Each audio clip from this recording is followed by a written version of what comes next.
Good evening to everyone. I'm Sharon Barnhardt, and I'm the director focusing on research at the Center for Social and Behavior Change at Ashoka University. For those of you who don't know us yet, CSBC is a center using behavioral science to have an impact on policy in India and to do academic research. We also anchor behavioral insights units out of Niti Aayog and in the state of Uttar Pradesh. I'd like to thank Vani Sharma and Rangoli Gupta from our visibility team for organizing what promises to be a very interesting evening for all of us. It's my pleasure now to introduce right away our guest speaker, and this is Dr. Ayelet Fishbach. And Ayelet is the Jeffrey Breckinridge Keller Professor of Behavioral Science and Marketing at the University of Chicago Booth School of Business. She's also a faculty member of the Center for Decision Research there and the president of the Society for the Study of Motivation. Professor Fishbach has received several international awards, including the Society of Experimental Social Psychology's Best Dissertation Award and their Career Trajectory Award, as well as the Fulbright Educational Foundation Award. She has also received the Provost Teaching Award from the University of Chicago. Professor Fishbach is going to speak about her new book, Get It Done, and we're very excited about it. She'll speak for about 35 to 40 minutes tonight, and then I'll invite the audience to participate one at a time in asking questions. So we'll say a little bit more about that when it comes time. And at the end of the session, we'll announce the names of 5 of you online with us this evening. We'll be getting signed copies of Professor Fishbach's book.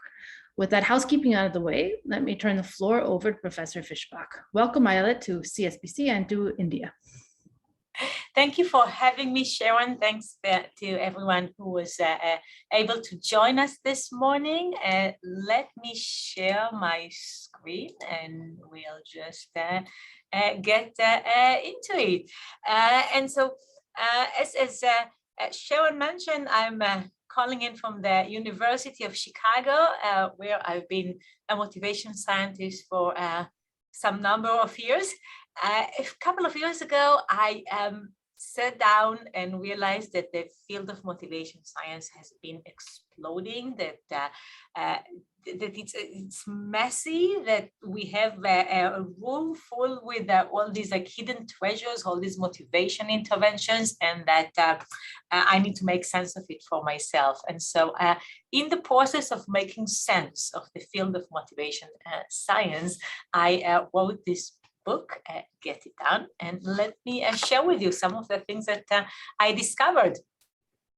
Probably the most important thing is that I discovered that all the motivation interventions that we have developed in a way that people influence others, motivate others, and motivate themselves fall into these 4 categories. Okay, and we can think about these as 4 elements of motivation. There are interventions that help people set a goal, set better goals. There are interventions that help people sustain their motivation. So how to monitor progress, how to get from here to there, how to learn full feedback, and so on. There are interventions that address multiple goals, how to help people navigate the different things that are going on in their lives, self-control problems, for example, just balancing between work and family, and so on. And there are interventions that are directed toward leveraging social support, how to help people work with other people, so we can think about teamwork, and also how to use the people around us to support our own goals. And what I'm hoping to share with you in the next half an hour or so are some of the insights within each of these categories. So let's start with setting a goal. What do we know about setting a goal? Well, if you can see my slide, I'm using here the goal of make it to the summit of Mount Everest, which I think is a great example for a very motivating goal. Okay, and getting to the summit of Mount Everest is a motivating goal because it's a goal. It's not a chore. Okay, it's not something that people are doing because they want to then be eligible to climb another mountain. It's the thing itself. It has a clear target. You can see here a long line of people that are waiting in these extremely uncomfortable conditions to make it to the point that is the exact summit of Mount Everest, and goals with targets work. Okay, we want to reach these targets. There are high incentives for getting to the summit of Mount Everest. If you are able to do that, many people would like to hear from you. And Actually, the people that are doing it are often people that are intrinsically motivated. They don't care so much about making it, about getting the incentive as much as they care about making it to the summit. So let me give you some examples for what that means for our everyday goals. Setting goals, not means, not chores, is important. Okay, we are excited about the goal. We are less excited about the means. We know that customers don't like to pay for shipping. Okay, people don't like to pay for parking. Okay, people don't like to take prerequisite classes. They want to take the classes they will be able to take after they took the prerequisite class. We don't like to invest our resources in means. What you see here is a study that I conducted a few years ago with Franklin Shaddy, now at UCLA, where we had a group of our MBA students placing their bids on the book Misbehaving. We had another group of students bidding on a tote bag, a University of Chicago tote bag that contained the same exact book. They knew that the book is inside, they could see. And what we found, which was a bit surprising, is that people were bidding less on the better deal. Okay, people were bidding less on the tote bag with the book than the book alone. In economics terms, the value of the tote bag was negative. If you add it to the deal, people were willing to pay less. Well, why is that? People don't like to pay for means. People don't like to pay for a bag that its only function is carrying the book, even though they will get the book for free. We also know that do goals are better than do not goals, that approach goals are more enticing than avoidance goals. Back in the days, Dan Wagner ran a study in which he asked people not to think about white birds. Okay, once he implemented this idea in the participants' mind, there was nothing else they could think about. Okay, it's like asking people not to think about their ex. Okay, once you ask that, well, you bring to mind the person that you are trying not to think about. How do you know if you are successful? You ask yourself, am I still thinking about white bears or my ex? And by asking this question, you bring to mind the forbidden thought. It is in general much better to set goals that are approach goals, such as thinking about brown bear, or thinking about the person that you want to get close to, or thinking about the food that you want to eat rather than the food that you are trying to avoid, and so on. Another problem with avoidance goals is that they often elicit reactance. Often when we ask people and ourselves not to do something, it is exactly the thing that we want to do. My previous colleague here, Chris Bryan, used that to design an intervention to get kids to eat less junk food. What he told these kids is that marketers want them to eat junk food. Okay, he presented information about the people that are making money from selling unhealthy food. And when teenagers heard that adults want them to eat certain foods, guess what? If you have a teenager at home, you probably know that they didn't want to eat these foods. Okay, so using that as an intervention was quite clever. Challenging targets often work well. Okay, people spontaneously challenge themselves with setting ambitious targets. I often think of the target, the number, the how much and how soon that we are trying to achieve, as motivating to the extent that I have maybe 80% chance of getting the target. So if I work hard, I have a good chance, but it's not guaranteed. What you look at here is the distribution of almost 10 million marathon times in the US. It's a study by a couple of my colleagues, George Wu and Devin Pop here in Chicago, and two other people. When this group of researchers looked at the distribution of marathon times, what they discovered is that there are many more people that finish the marathon just below 4 hours than just after 4 hours. Okay, the distribution is not smooth. Okay, there's also a discontinuity around 4:30. okay, and 3:30, okay, or 5 and 3 hours. Around these round times, you see that many people finish the marathon just below their set target than just above.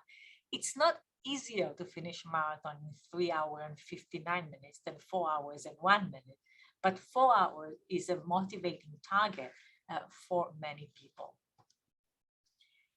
But there are potential caveats for setting targets, for setting ambitious targets, for setting targets that we are not sure that we can achieve. If we set these targets for others, and if these targets become too important, then people might find the shortcuts, and the shortcuts might not be the way you want them to go.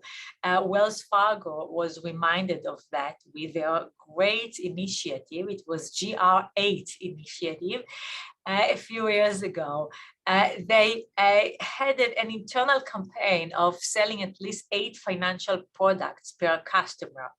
It turned out that most customers did not need 8 financial products, and so the only way to get them to get these products was by selling them products that they did not need, and sometimes they were not even aware that they were buying.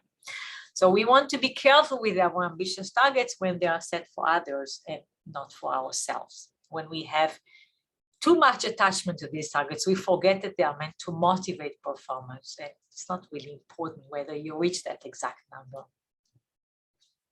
Intrinsic motivation is critical for achieving goals. Intrinsic motivation is the sense that what you are doing is good in itself, okay? It is like the end. It is motivating. It's fun doing it. Intrinsic motivation predicts whether people will do a good job at work, whether they will exercise, the food that they are going to eat, how healthy it is. This is not just means that we set goals because we always are intrinsically motivated. No one sets a goal to eat more ice cream, okay, or watch more TV. I hope so, at least. This means that the goals that we set, to the extent that they feel good while we are pursuing them, to the extent that we found a job that is fun to do, okay, an exercise that is energizing as you do it, the healthy food that you enjoy, then there is a better chance that people will persist. Intrinsic motivation predicts persistence. I have a few Zoom polls that I wanted to share with you, and Danny, that will be a good time to set our first Zoom poll and get a bit of your intuition about intrinsic motivation. Let's see if this is coming. I don't see the poll, but hopefully it's coming soon. Or is it Rangoli? Oh, here we go. Okay, so basically, I ask you to compare yourself to the average person in this crowd. Okay, so the people who joined the call today, how do you compare yourself in terms of how important it is for you to learn new things at work? How do you compare yourself in terms of how much you care about amount of pay and job security? Basically, the first question is on intrinsic motivation, how intrinsically motivated you are compared to other people on the call. The second question is about extrinsic motivation, how much you care about extrinsic motivators compared to the average person in our meeting today. I see that I have almost 70% of you, a bit over 70% of you already responded. So I'm waiting for just a couple of more people before I'm sharing the results with you. Okay, I have almost 80%. So if anybody wants to submit the responses now, please do. Otherwise, I am going to share the results with you. Okay, take a look. As you can see, when I ask people to compare themselves to others on intrinsic motivation, then most people thought that they are more intrinsically motivated than others. Okay, we have maybe only one person that said that it's less important for them. The vast majority, or almost 75%, said that it's more important for them. When I ask people about extrinsic motivation, then I see no bias. Okay, some people say that it's less important for them than the average. Some say that it's just the same, and some say that it's more. Okay, which is what we expect. You know, some people are below average, some above, some are just like the average. This is a general phenomenon. People think that they are just as extrinsically motivated as other people, but that they care about intrinsic motivation more than other people. When we are trying to motivate the people around us, we often misjudge how much they care to enjoy what they are doing, to have a good experience as they are pursuing the activity. This is one bias in judging intrinsic motivation. The other one is in, let me go back here. Here, in mispredicting ourselves. Okay, not only we mispredict how much others care about intrinsic motivation, we also think that our future self will care less about intrinsic motivation. In a study that I conducted with Caitlin Woolley a few years back, we asked people to choose between listening to Hey Jude by the Beatles and a loud alarm clock. Sounds like a no-brainer. But most of the people in our sample chose to listen to the loud alarm because it paid more. Well, guess what? They were also more likely to regret their choice because once they were actually performing the task, they hated it. Okay, they would much rather listen to the song and earn a little bit less. And so we want to remind ourselves that other people care about intrinsic motivation, including the person that we are going to be in the future. We want to set goals that will also be nice to pursue as we are engaging with activity. Lots of the work in behavioral science and motivation science is on incentives coming from economics, coming from psychology. I will mention that we need to be smart with incentives. As I wrote about incentives, I was reminded of the Hanoi rat massacre, that this goes back to the beginning of the 20th century when French colonists created a bounty program that paid 1 cent per dead rat. Okay, they were trying to get people to take care of the rats.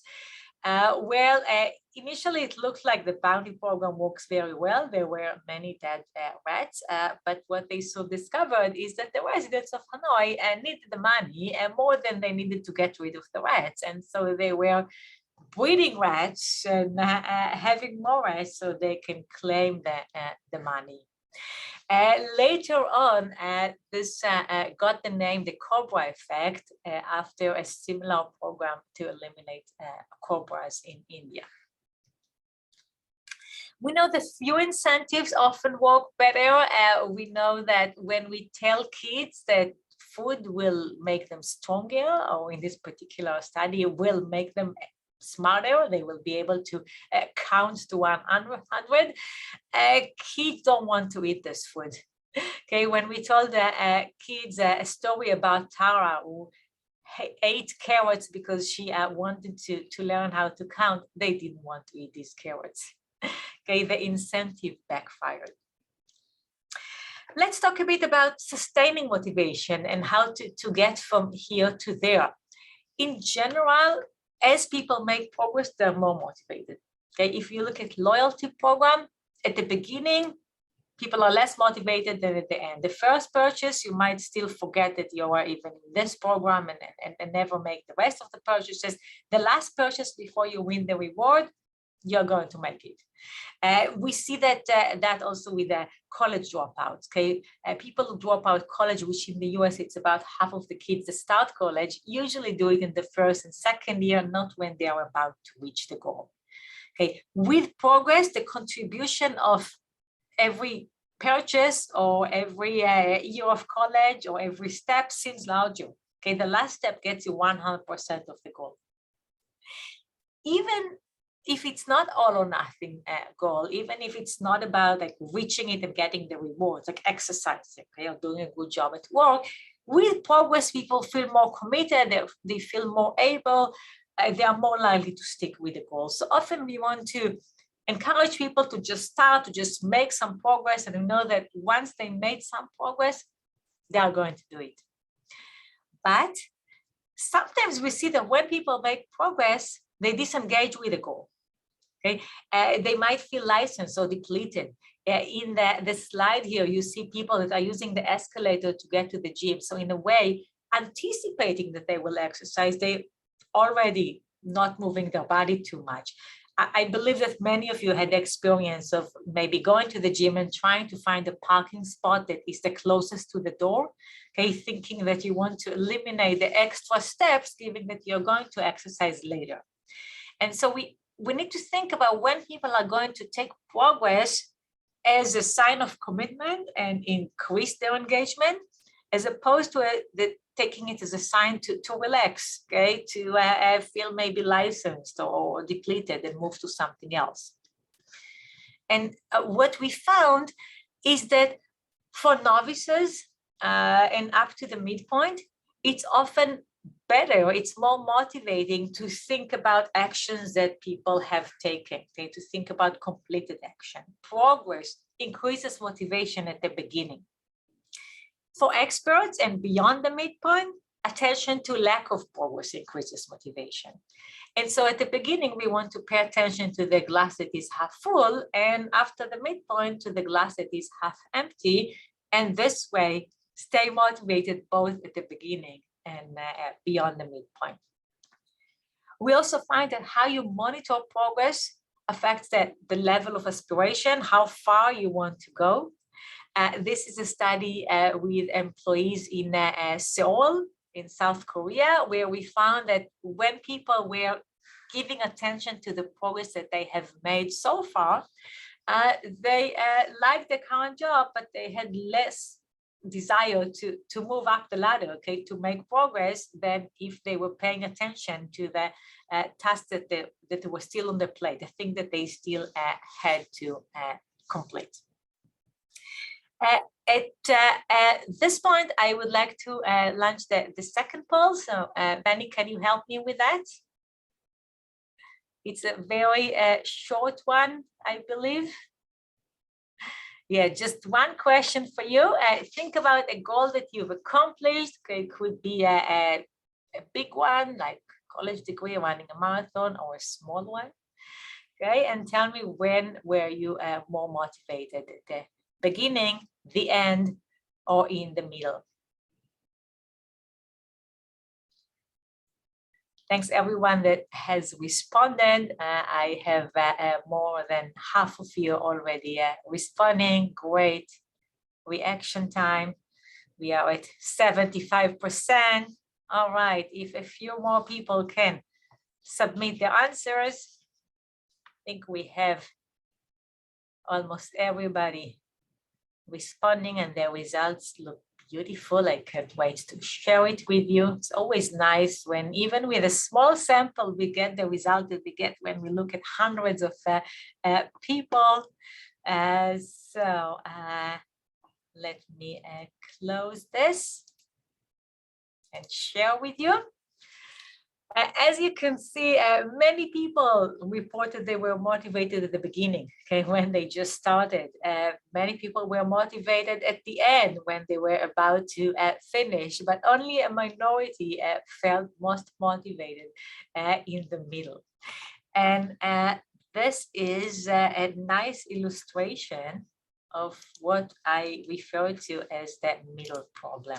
Where is the middle problem? Here it is. Often there is a lot of enthusiasm and excitement and celebration of beginnings. Okay, when we start on something, we are excited. Okay, we see fast progress. When you're about to finish something, we are excited to finish it, to celebrate the end. And again, you see fast progress.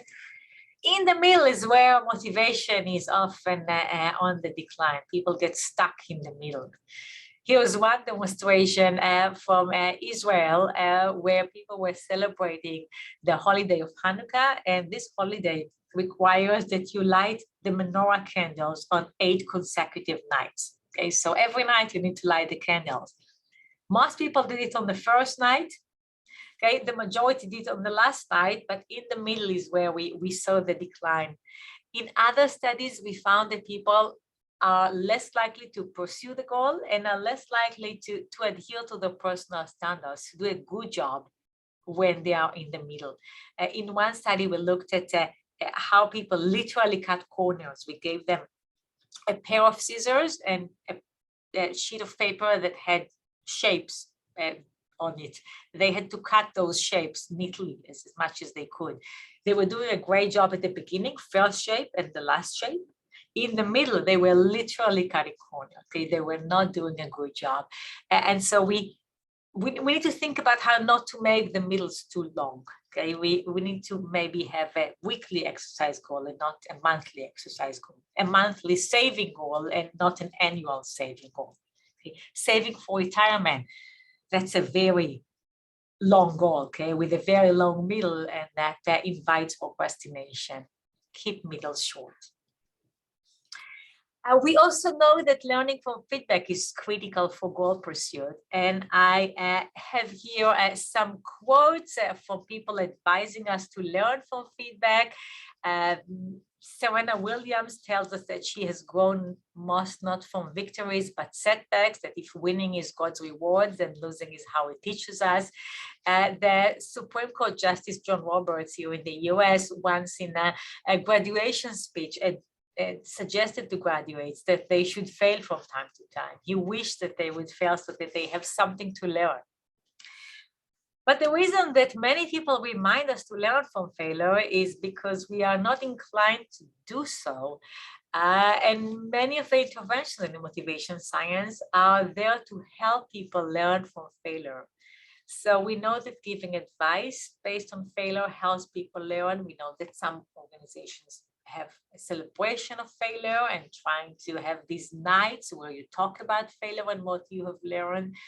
We know that when people retrieve their commitment expertise, they can learn better. Carol Dweck did a really great work on growth mindset and how that helps people cope with failure. Ethan Cross did work on distancing and how when you refer to yourself in your name, you can often better learn from failure. So, if I ask myself, Ayelet, why did you do this? Ayelet, why did you mess up? Then I take the kind of healthy distance that allows me to learn from my own setbacks. Let's talk a bit about multiple goals and how to address them. The philosopher might advise that we will want just one thing and not have goal conflict. The psychologist knows that this is impossible. And so we often suggest to people to pick your battle. That is, either find the right compromise or prioritize. When we compromise, we look for the right balance. Okay, maybe we want to find the right balance between career and family. When we prioritize, we want to put one goal above another. Okay, and this is often when we have a self-control conflict. This is often also what people mean when they say that they want to postpone their career so that they can focus on their family, or they want to postpone having a family so they can focus on their career. Okay, this is prioritization.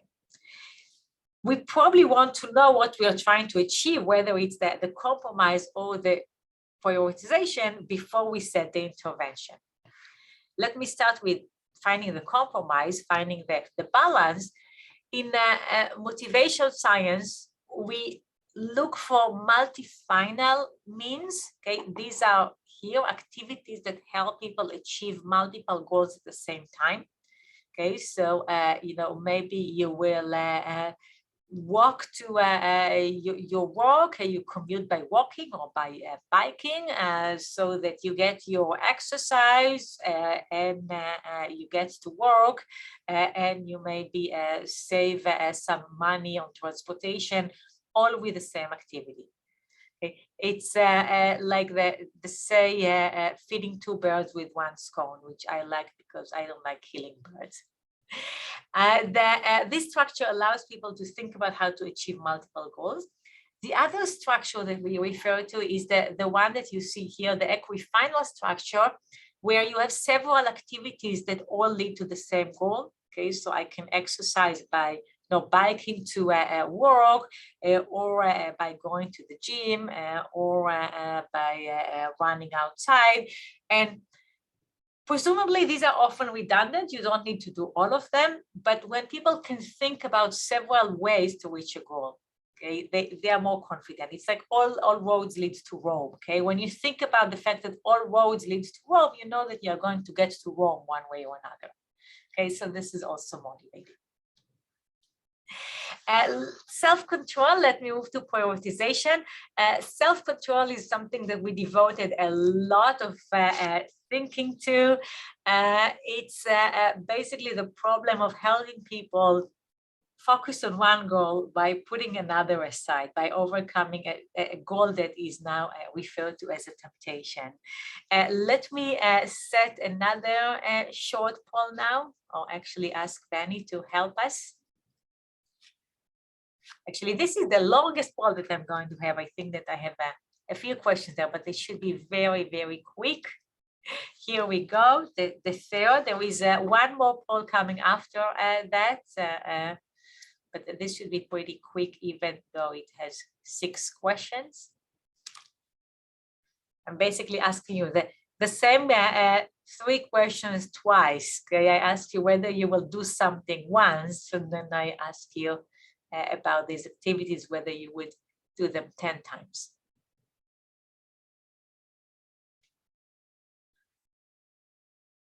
Okay, I am starting to see some results.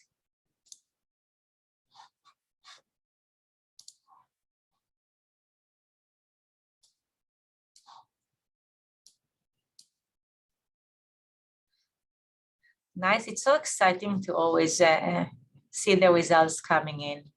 I know you can only see it when I share it, but for someone who spent her career collecting data, it's always so nice that we can see the data actually coming. I now have 60% of the audience responding, so let me give a moment to others.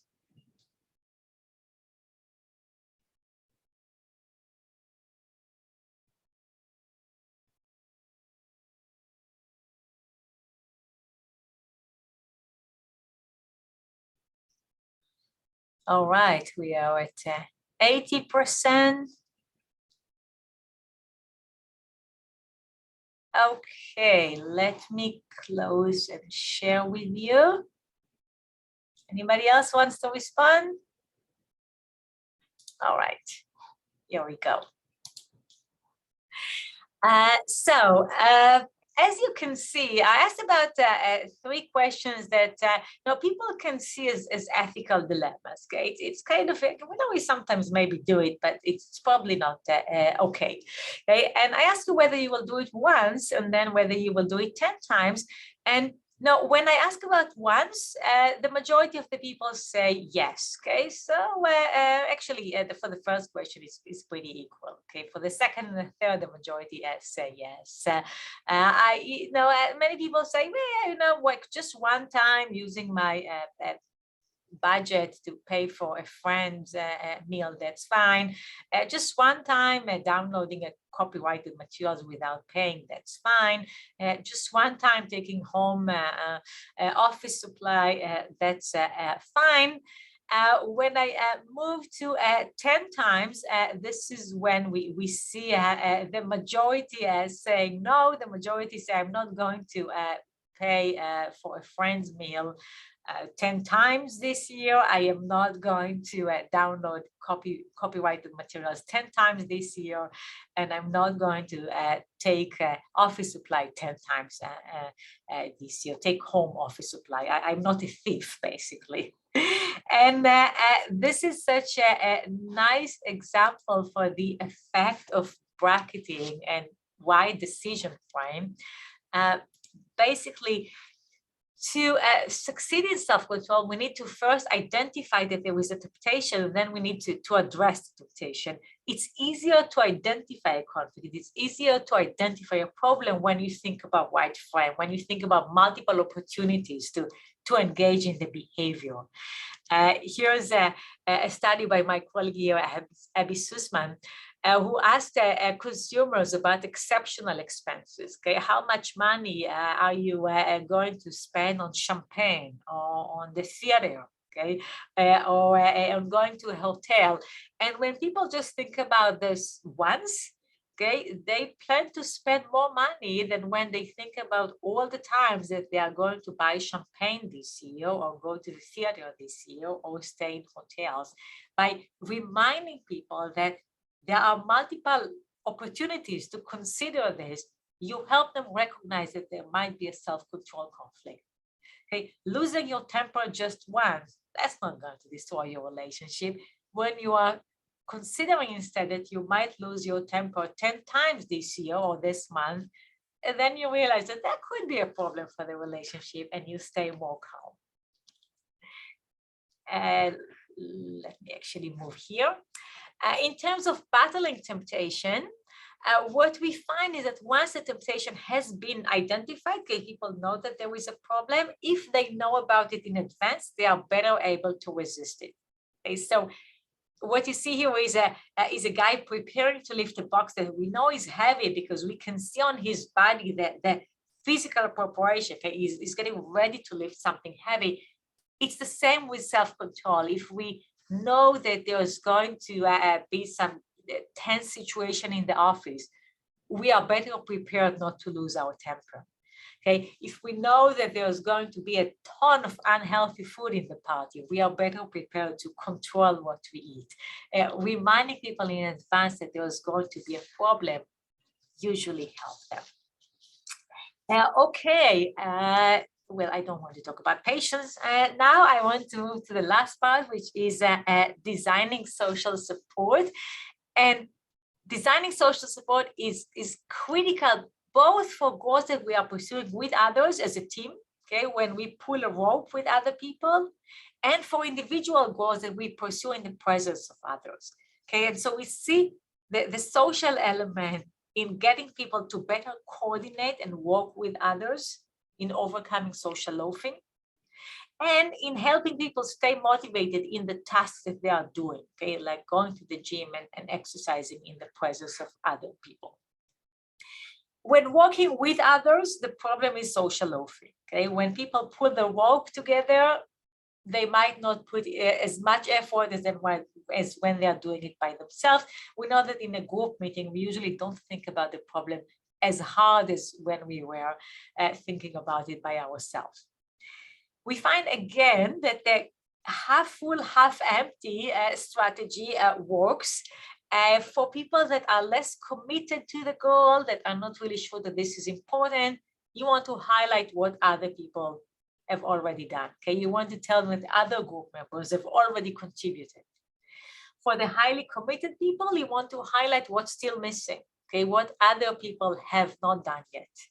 In charity campaigns that we ran, when we told new donors that other people are giving a lot of money, they were more likely to give. When we told regular donors that other people are not giving enough money, they were more likely to give. In terms of individual goals, we often think about interventions such as conformity pressure, telling people what other people do, what other people value.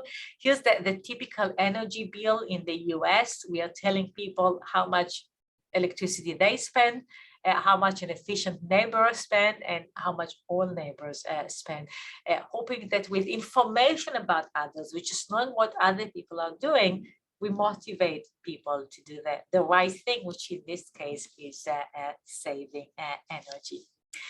Let me get to my very last poll here. I only have one poll and a couple of slides to share with you before we open this to questions. So Benny, if you can help us with a very last Zoom poll. Here we go. Two questions for you. Think about a colleague at work. Think about how much they know you and how much you know them. In particular, how much they know your goals, how much you know their goals, and then how satisfied are you with that relationship.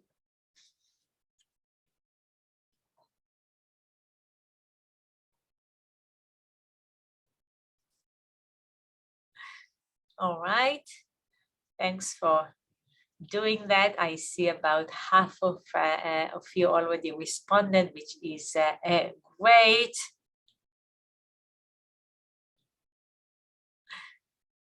We are now at 70%, so I'll give another moment for a few more people to submit their responses, and then we're going to look at the results.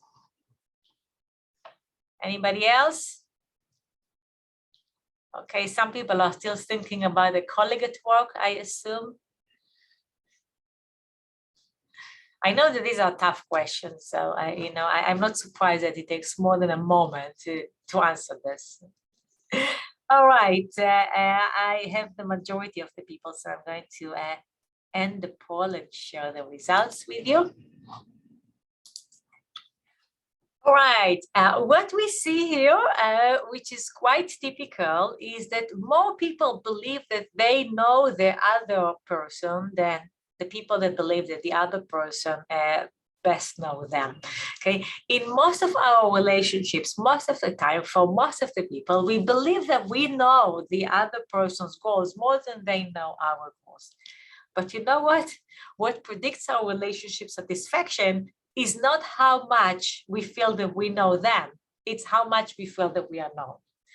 And basically, we found that in every relationship that we looked at, when people felt that the other person understands them, that the other person knows their goals, they had better relationship than if they felt that they know, but the other person does not know them. Basically, feeling known is a better predictor of relationship satisfaction than feeling like you are knowing. And this, despite the fact that most people feel that they know more than that they are being known. And with that, I want to illustrate just a few of the principles in how our goals inform our relationships, and our relationships inform our goals, not through data, not through experiments, but through the story of Marie and Pierre Curie, who jointly won the Nobel Prize in physics and also taught us a lot about goals and relationships. They taught us that we connect to those who hold similar goals. Marie and Pierre bonded over their scientific interest. They told us that we help each other's goals. Pierre supported Marie, insisted that she will get the Nobel Prize with him. They told us that we pursue shared goals. They together isolated polonium and radium. Maybe you and your partner have joint hobbies. Maybe you work together. Maybe you started a family. They also told us that we hold goals for others. They raised two successful daughters, and their oldest, Iran, won her own Nobel Prize, also won it with her husband, which tells us something about how much they supported the people around us in their scientific pursuit. No, just an illustration. There's a lot of data we collected over the last few years, but I will stop here and remind you that it's important to set a goal, sustain motivation, address multiple goals, and design social support. And with this, I would love to hear your questions and comments. Thank you. Great. Thank you so much for that, Ayelet. I think that everybody, probably all of us, understand that it can't be easy to summarize an entire book in 45 minutes. So I think you've done like a miraculous job of covering a lot of ground and covering all 4 areas for us tonight in a short time. So thank you so much for that. I'm sure that some of you have questions online. So if you can start raising your hands, if you have a question, raise your hand on Zoom, and I'll call on people. And while people with questions are doing that, I will take a host privilege and ask a question myself while others are are composing their questions. And so my question, Ayelet, is related to how much of this that we need to do in the kind of the state of the evidence on thinking of this as kind of, we can do either any of these one at a time, or we have to get it all right in order to achieve our goals. So, is it a situation of, if something is very important, or, we're finding it particularly hard, we have to get all 4 of these areas right, or we won't achieve our goals? Or is it more a situation of, we kind of need to do a self-diagnosis, kind of figure out what our own personal barriers and constraints are, and then, picking from these 4 areas to try to figure out how to, design a system around ourselves that's going to work better than what we've been doing. Yeah, thank you. I don't think that there is contradiction, really. I think that all 4 need to be in place, okay? That it is impossible to be successful if you didn't set the right goal, if you don't know how to monitor your progress, if it doesn't fit with your other goals, if you don't have social support. But often there is one barrier, maybe there are 2 barriers, okay? Often there is something that is missing from your recipe, okay? And do this analysis helps you understand what is missing. So, maybe everything goes right, except that the people in your life are not supportive. Okay, and so this is the thing that needs to be addressed. Okay, maybe they are very supportive, but you just have too many things on your plate, and that just doesn't work. Okay, you have goals that directly undermine the goal that you are trying to pursue, and so being aware and doing this analysis really helps you understand what is missing from your recipe. And you might be missing the salt, I might be missing the pepper. But unless we think about what needs to be in the recipe, we will not know. Very good. Thank you for that. So Vani is going to unmute people who have questions, and people are also putting their questions in the chat, but we'll go ahead and unmute them so that we can, you can interact directly. So Vani, why don't you start by unmuting Sangeeta Uni?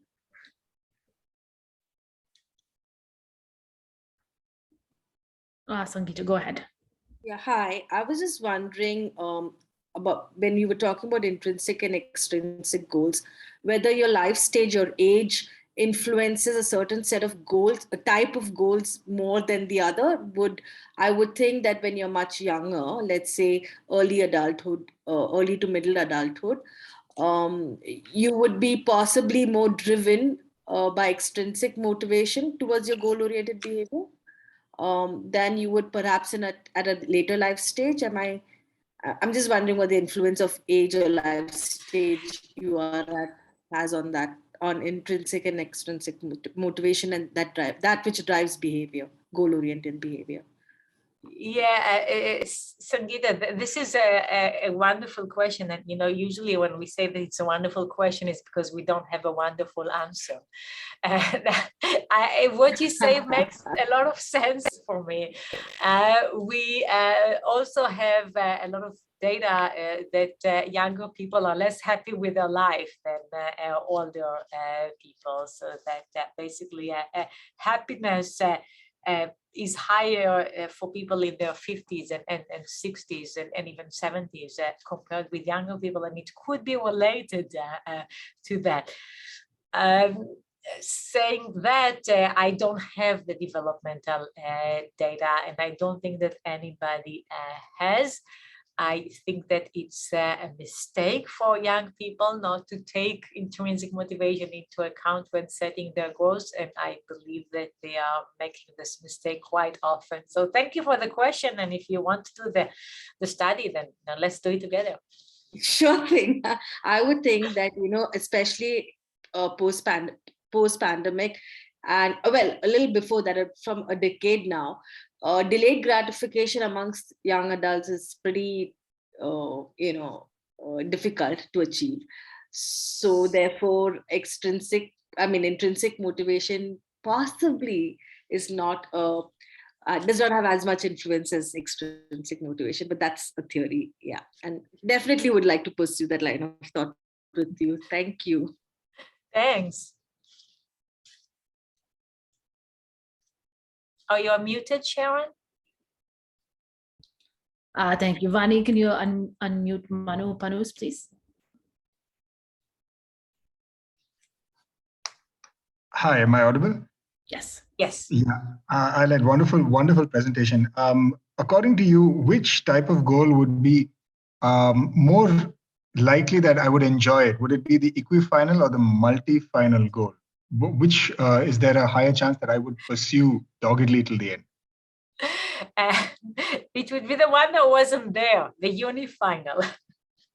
And I didn't want to get too much into the details of this, but there is also a unifinal structure in which there is only one way to pursue a goal. Okay, and this is when people really feel intrinsically motivated and fusion, and this is when something feels right, because you really cannot think about another way of doing it. It's like, people who are runners, and the only way they can think about exercising is in terms of running. They very much enjoy running. The reason I didn't have it there is that while these unifinal relationships are very motivating, we often don't like them because there is no backup system. Okay, there is no other options. This is a problem for goal pursuit, and so a unifinal feels good. Let me even say that we sometimes see that when we add goals to a means, to an activity, to a product, then people like it less. I'm being reminded of a Canadian cough medicine manufacturer that advertised their cough medicine as tasting awful. Okay, and what they were trying to convey is like, this medicine works so well because it doesn't taste good. Okay, in a way, if it tastes good, then it doesn't work very well. Okay, in people's mind. Okay, if the same medicine helps with the cough and also tastes good, then it's probably not very good for either of them. And then again, like the unifinal seems to be the winning strategy. So we have examples for that, and people are highly motivated to engage in an activity that only achieves one goal. But as an intervention, I don't think that this is something that we should do. Wow. Okay. So it's counterintuitive to think that a goal that covers more ground would be motivating. A unifinal is going to be more. Yeah, it will not be a strategy to motivate people, but they are going to stick with it more. Okay, right. Once they're doing it. So thank you. Thank you so much, Ayelet. Thanks. So Vani, let's go to Gautam Patel now. Hi, good evening. First of all, thanks for an excellent presentation. I hope I win one of these books, and if not, I shall purchase one of your books and get it done. So I've become motivated. So my question is, can I just say, I hope you don't win my book, because you just said that you will buy one. So, yeah, that's true, but I will feel motivated because I've got this lucky start, right? Then I'll read it straight away as well. I'll read it quicker, maybe. But anyway, whatever happens, I can pass one of your books on. If I win, I can get one and pass one on. So first of all, the part I want to talk about is, you talk about this middle, and that really felt a good fit. People are very excited at the start. As you get towards the end, we can motivate ourselves, and we're nearly there, and we like completion. But now coming to people who have jobs where it's just a very, very long middle, job, there's no promotion. You might be doing it for 10 years, maybe 20 years. I'm thinking of people towards the bottom of this pyramid, people who might, clean roads every single day for many, many, many years. What can motivate them, given their middle is going to be huge, and there's little chance of other motivation, and because of the bottom, there's not so much pride in what they do or respect compared to their boss's boss, further up the pyramid. So I just wanted to hear your thoughts about that. Yeah, thank you, Gautam. This is a real problem, okay? Now, I recently looked at the data from K-12 teachers in the US, okay? And, the teachers from kindergarten to high school, they usually get their job, and they're supposed to do the same thing for the rest of their career. If you're a fourth grade teacher, you're just supposed to be a fourth grade teacher for the next 30, 40, however many years. 2/3 of them say that they are disengaged at work, that they don't like their job. Okay, this is huge. Okay, only 1/3 of the teachers in the US in a representative sample said that they are engaged, and I think that they have the problem that you just alluded to, that when I got my job, I was super excited. Maybe on my last year teaching, when I approach retirement, I'm going to make it very special. But the year 22 versus 23 is going to feel awfully similar. And as the managers of employees, we need to address it. We need to know that the people need to celebrate beginning ends. We need to set sub goals. We need to make sure that there are some changes in people's job and people's careers. Katie Milkman has worked on the first start effect, which I often find interesting because you decide that this is like the beginning of something. Okay, this is new year. Okay, this is the beginning of the school year. This is the beginning of the month. We are doing something special. We are celebrating what we have achieved and what we are going to achieve, and monitoring that, because if you think about really long-term goals, if there are no markers, if there are no sub goals, it can be hard to stay motivated. So you just illustrated one area where we just, as managers, need to be more aware that we need to support people's motivation. Thank you. That was very helpful. I liked how you gave an example how we can sort of cut up the year. As it, well, there might be many, many years, but can we split up the year and have sub goals there? And I will look up, I'll read a bit more on this as well. Thank you for that. Thank you. Thank you. Hopefully we have time for at least one, if not two questions. Let's go to Shreya Hasrakar, please. Vani, can you unmute Shreya Hasrakar? Sure, Sharon, just give me a minute. She hasn't raised her hand. Yeah. Over to you, Shreya. Hello, yes, sorry about that. Thank you so much for the very insightful talk. I actually had a question about something you'd written in your book, and just wanted to hear your thoughts on that. So I just got my hands on a copy from Kindle, and I was reading through the beginning of the book, where you speak about your own life, and how pulling yourself out of certain situations helped you chart the course of your life and take some major decisions in your life. And my question really was about self-control in these situations, where pulling yourself out, it requires a certain amount of application and presence to fight sort of the nature or the flow of things, where you have to think and pull yourself out of certain situations that you would not have if you hadn't applied yourself. So in this case, if you could just shed some light on your thoughts on the nature of self-control, and whether you think this is a finite resource that can be used only in some situations before you recuperate, or this is something that can be used across multiple places in your personal life, your work life, without really straining yourself, really. Yeah, thank you, Shreya.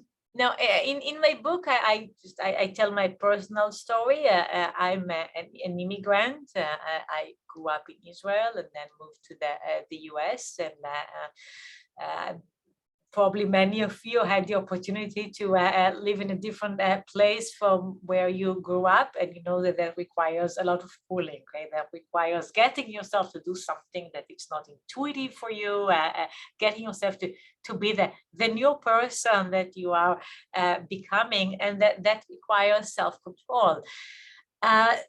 What do we know about self-control in terms of a finite resource? Well, we know that people get tired. It's probably not that their self-control is unique in getting tired. Okay, when you're tired, it's harder to do everything. Okay, it's harder to control yourself. You might lose your temper. It's also harder to do a work task. Okay, it's harder to drive a car. Okay, when we are tired, we're just not doing anything very good, and so self-control is being depleted in the same sense that everything else is being depleted. What we also know is that people that have higher self-control, and Angela Duckworth did an amazing work on grit, like the greedy people, okay, the people that are higher self-control can often use it across situations. Okay, so a person that is able to control their eating is usually also able to control their temper, as in also able to apply themselves on a work task that is quite boring but has to be done. And so there's definitely a carryover effect. Saying that, it's never a correlation of exactly one, and we can think of many examples in our lives where in one domain we can totally do it, and in another domain we struggle. I would say that often results from being intrinsically motivated to do one thing and not the other. Okay, so for me personally, I'm quite intrinsically motivated to do my work, and when people ask about my self-control when writing the book, I have to admit that I actually couldn't think of something more interesting to do when I got up in the morning. I was excited, and so there was not a lot of self-control there. Whereas other things, you just have to pull yourself through because the rewards are much more delayed and it is much harder. Hopefully I answered your question, Shreya. I felt like I might be going a little bit off topic. No, absolutely. Thank you so much. And I truly enjoyed going through your book. Thank you so much. Thank you so much for reading it. So it looks like our time has come to an end, and we still have a lot of questions left, but more questions than time. So we'll go ahead and pause the questions here. And apologies to those of you who have written questions or have questions, and we won't be able to get to them. So just let me, thank you again, Professor Fishbach. We, all clearly very enjoyed the topic and the presentation, and we can also see why you're an award-winning teacher, and have that side to your CV, as well as all of the research and expertise in motivation. So, thank you so much for being with us tonight. Sharon, thank you so much for having me. Love to meet with everyone, and let's hope that next time I'm in India and we'll meet in person. Yes, we would be delighted to host you at CSBC in Delhi. So please do visit us whenever you can. For everyone else, the book is available on Amazon in India. There's an Indian specific edition. And Vani, do you want to come on and tell us who will be getting the signed copies from Ayelet? Absolutely. So I'm pleased to say that the following attendees will be receiving a complimentary signed copy. The names are Vinay Shankar, Mishika Chaudhary, Valerie Ree, Bhavesh Nikra, and Yusra Khan. Thank you everyone for the great session this evening, especially Professor Ayelet for being here, our participants for the enthusiastic participation, and Sharon, of course, for moderating the discussion. We hope you had a good time. We look forward to seeing you at more sessions hosted by CSBC. Thank you, everyone. Have a good night. Thank you. Thank you. Good night. Take care.